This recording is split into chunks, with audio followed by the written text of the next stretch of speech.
December 20th, 1943, 25,000 feet above Germany. The air was thin, the cold biting, and death waited behind every cloud. A lone American B-17 bomber staggered through the sky, its tail shredded, its nose blown open, and one engine coughing smoke. The crew was barely alive. The co-pilot slumped over the controls, gunners bleeding out in silence, oxygen lines frozen solid. They were flying a coffin with wings, deep behind enemy lines, praying only to make it home. And then, out of the clouds, came a hunter. A sleek grey Messerschmitt 109. At its controls sat Franz Stigler, a Luftwaffe ace with more kills than he could remember, a man raised to believe that mercy was weakness. In his gunsight was the easiest victory of his career, a crippled enemy, helpless and doomed. He moved in for the kill, but as Stigler drew alongside, he saw faces through the broken glass, terrified boys, not soldiers. He saw blood frozen to metal, hands still gripping the dead. And in that instant, he made a choice that defied his orders, his country, and the very nature of war. He had the enemy in his sights, and he let him go. This is the story of two pilots, one American, one German, whose brief encounter in the sky became one of the most astonishing acts of honor in the history of warfare. Franz Stigler wasn't born a killer. He'd been a commercial pilot before the war, trained to fly airliners, not fighters. He loved the feeling of flight, the precision, the freedom, the solitude above the clouds. But when war came, that love was turned into a weapon. The Luftwaffe needed men like him, calm, calculating, deadly. By 1943, Stigler was a veteran of North Africa and Sicily, a decorated ace with over 20 victories. He'd watched his friends die in fireballs and parachutes that never opened. The Luftwaffe's code demanded obedience and ruthlessness, but his personal code, the one his old instructor taught him, was different. You fight by rules. You shoot only when the other man can shoot back. That line, drilled into him years earlier, was all that separated him from savagery. Meanwhile, far to the west, a 21-year-old American farm boy named Charlie Brown was flying his first combat mission over Germany. The son of a mechanic from West Virginia, Brown had barely 200 flight hours when he climbed into the cockpit of his B-17, ye Olde Pub. It was his crew's baptism by fire, leading a bombing raid against Bremen, one of the most heavily defended cities in the Reich. At first, everything went according to plan, formation tight, engines strong. Then came the flak. Thousands of black puffs filled the sky, each one a shell waiting to tear metal and flesh apart. Within minutes, Brown's bomber was hit, an engine gone, control cable severed, the fuselage shredded. The tail gunner was dead, others wounded. Oxygen systems froze, leaving men gasping for air.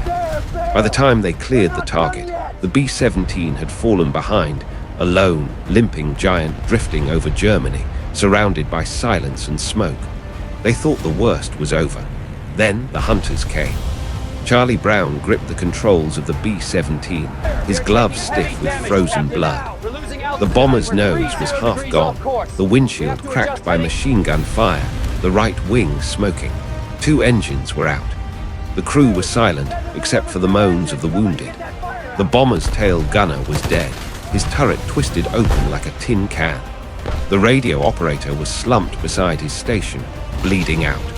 The intercom crackled with static, then nothing. Brown's mind raced through training manuals, trying to remember what altitude, what heading could keep a crippled fortress in the air. Every second, the plane sank lower. Below, German countryside stretched endlessly, fields, rivers, forests, villages dusted in snow. And then came the shadows. Fighters. In a Luftwaffe airfield outside Bremen, Franz Stigler was refueling his Messerschmitt when he heard the engines. He looked up to see a lone American bomber crawling through the sky, smoke trailing from its tail like a black ribbon. It was heading straight for him, a wounded animal. He climbed into his fighter, canopy snapping shut. The ground crew didn't need orders. They armed his guns, loaded the belts, and sent him skyward. Within minutes, Stigler was airborne, climbing through thin cloud, sunlight flashing on his wings. The bomber appeared ahead, massive, trembling, full of holes. He could see daylight through its fuselage. From his cockpit, it looked almost ghostly. Easy kill, he thought. No tail guns, no defense. One short burst, and he'd earn another victory, another mark on the board. He closed in to within 30 meters, finger tightening on the trigger. Then he saw them. Through the shattered windows, faces turned toward him, pale, bloodied, eyes wide with exhaustion. The nose gunner was slumped over his weapon. The co-pilot was motionless. Inside, the crew wasn't fighting, they were barely conscious. Stigler hesitated. His training screamed fire. His conscience whispered don't. He moved alongside the bomber, wingtip to wingtip, staring through the broken glass at the young American pilot fighting to stay alive. The two men locked eyes for a fraction of a second, enemies, alone in a sky built for killing. And in that moment, Franz Stigler made his choice. Franz Stigler held his fire. His finger hovered over the trigger as the wind howled around his canopy.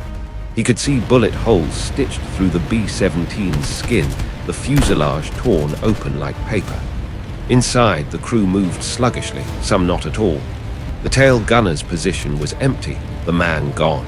In the nose, one of the gunners looked up at him, dazed and bleeding. He could have ended it right there. One burst, and the bomber would disintegrate over the fields below. No one would have blamed him. The Luftwaffe rewarded kills, not kindness. But something about the sight of that shattered plane stopped him cold. This wasn't combat. It was execution. He eased closer, matching the bomber's speed. The engines coughed black smoke. The B shuddered in every gust. Through the cockpit glass, Stigler saw the pilot, Charlie Brown, a kid barely out of training, his face pale, eyes hollow with shock. Stigler raised one hand from the throttle and gestured. Turn back. Land. Surrender. Brown didn't move. He was too stunned even to understand.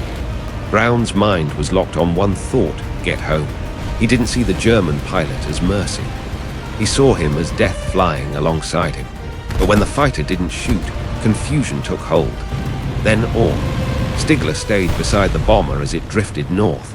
Below them, German soldiers pointed upward, shouting and firing at the B-17 as it limped toward the coast. Stigler angled his plane between the ground fire and the bomber, shielding it with his own machine. He escorted the enemy across Germany. Over farms, over rail lines, over the frozen Elbe River. Every few minutes, he glanced toward the cockpit, just to see if the boy was still alive. When they reached the North Sea, the edge of German airspace, Stigler pulled up alongside one last time. He looked straight at Charlie Brown, lifted his hand in a crisp salute, and peeled away toward the clouds. Brown watched the Messerschmitt vanish into the horizon, disbelief giving way to tears. His crew sat in stunned silence. They had just been spared by the man sent to kill them. Stigler flew home slowly, heart pounding. He knew what he'd done. If anyone found out, he'd face a firing squad. But as he landed his fighter and taxied to a stop, he whispered the only words that made sense. I couldn't shoot, not like that. Behind him, Ye Olde Pub disappeared into the west, broken, but alive. The B-17 barely made it across the North Sea. Ice crusted on the wings, one engine sputtered, another died completely. The crew worked like ghosts, blood-soaked, frostbitten, silent. Charlie Brown's hands shook on the controls, every muscle locked from hours of strain.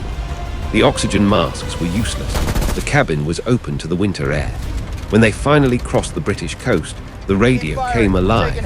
RAF controllers shouting coordinates, rescue squadrons scrambling. Brown couldn't answer. His voice was gone. He just guided the bomber down, barely above stall speed, until the English fields opened beneath them like a dream.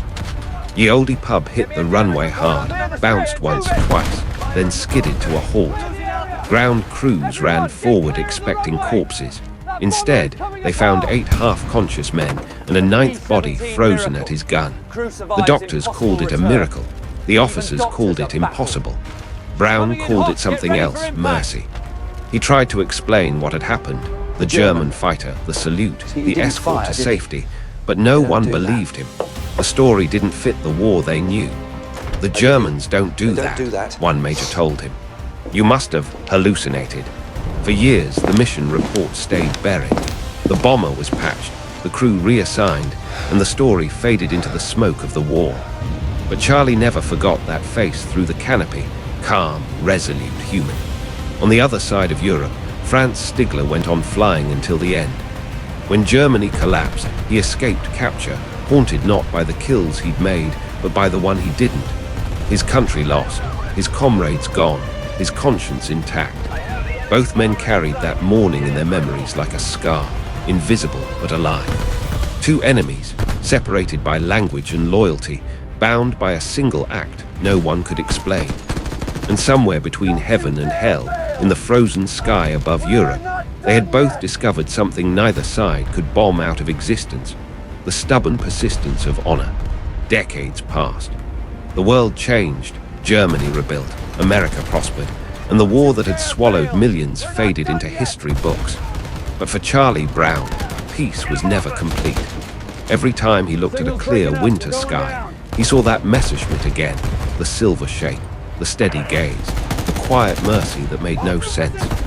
In the late 1980s, driven by a feeling that bordered on obsession, Brown began searching for the man who had spared him.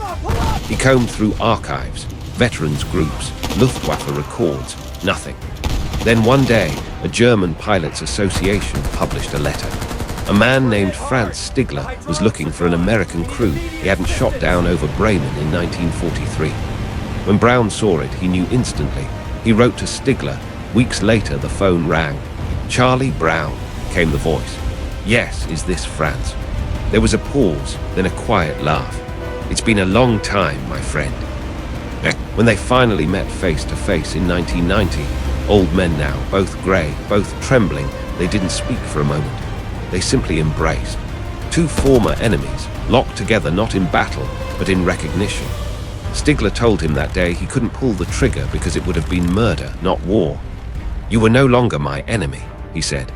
"You were a man in distress, and I could not kill you." Their reunion made headlines around the world.